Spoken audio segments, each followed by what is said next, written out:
लोगों को लक्ष्मण परशुराम के संवाद में बहुत आनंद आता है। रामलीला में तो सबसे अधिक भीड़ के जो दिन होते हैं उसमें एक दिन में लक्ष्मण जी परशुराम के संवाद का भी होता है। और वृंदावन में मैं वो भूलता नहीं हूं, जब ब्रह्मलीन स्वामी अखंडानंद जी सरस्वती महाराज ने उस दिन आश्रम में रामलीला थी और उस संवाद में बड़ी भीड़ थी, तो उस बड़ी भीड़ में आयोजक को तो बड़ी प्रसन्नता होती है।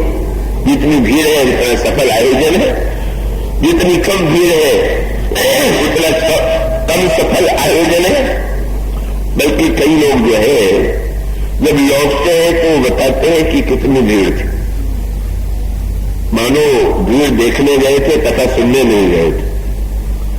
सुनने आप आगे आए पर व्यक्ति को भीड़ बड़ी अच्छी लगती है, पर महात्माओं की तो दृष्टि अलग होती है।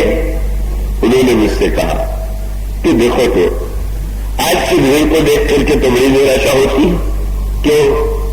बोले कल रामलीला में इतनी भीड़ नहीं थी, तो कल भी रामलीला थी भीड़ नहीं थी, और आज रामलीला में भीड़ हो गई तो राम के भक्त होते तो कल भी तो उतनी भीड़ होती जितनी आज। और इसका अर्थ है कि रामलीला में जिस दिन झगड़ा हो, जिस दिन तू मैं हो, उस दिन अधिक आनंद ले लोग लेते हैं। रामलीला देखने नहीं आते, अपने को नहीं देखने आते।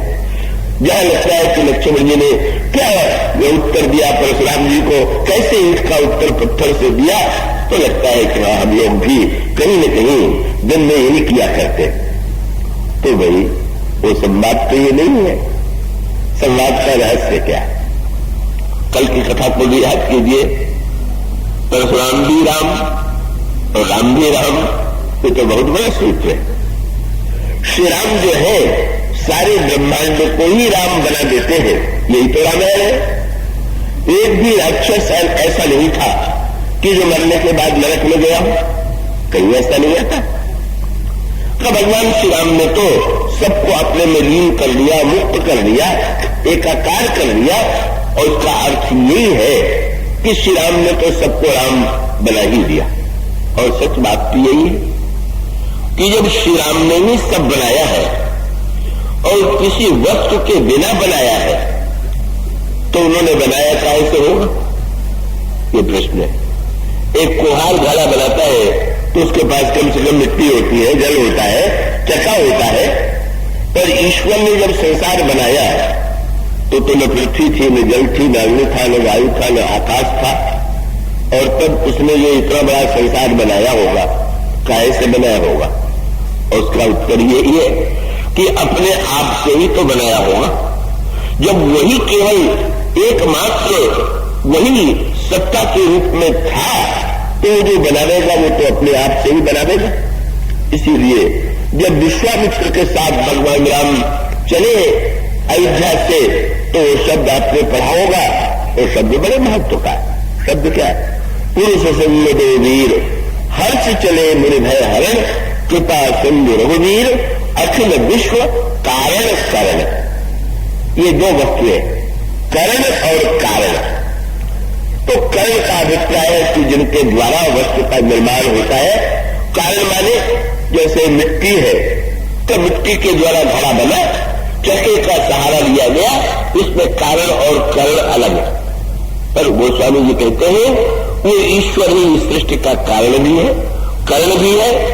और इसीलिए हमारे वेद मंत्रों में एक ही दृष्टांत दिया गया। दृष्टांत तो कोई पूरी तरह से ईश्वर में घटता नहीं, और उसमें दृष्टांत ये दिया गया।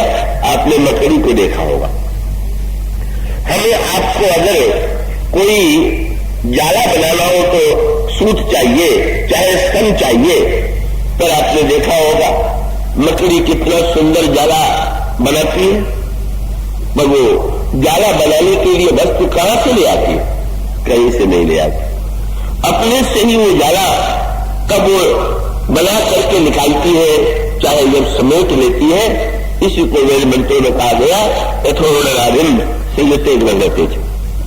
जैसे एक मकड़ी स्वयं अपने आप से ही जाले का निर्माण कर लेती है, इसी प्रकार से एक ब्रह्म जो है, श्री राम जो है, उन्होंने अपने आप को संसार के रूप में बदल दिया। परिवर्तित कर दिया। इसलिए गुरु नानक ने अपनी भाषा में भी वही बात कही। उन्होंने कहा, सुंदर बात क्यों कहा है, बोले देखने वाला कौन? अभी कथा के नित्य प्रारंभ होता है, कहने वाला और सुनने वाला कौन? नानक उसमें कहते हैं, आपुन खेल और आप कर देखे। अपना खेल वो स्वयं बना भी रहा है और खेल बना करके देख भी वही रहा है। दृश्य भी वही, दृष्टा भी वही, सारे पात्र भी वही। और अंत में क्या करता है, बोले आपुन खेल आप कर देखे और खेल सकोचे तो नानक एक है।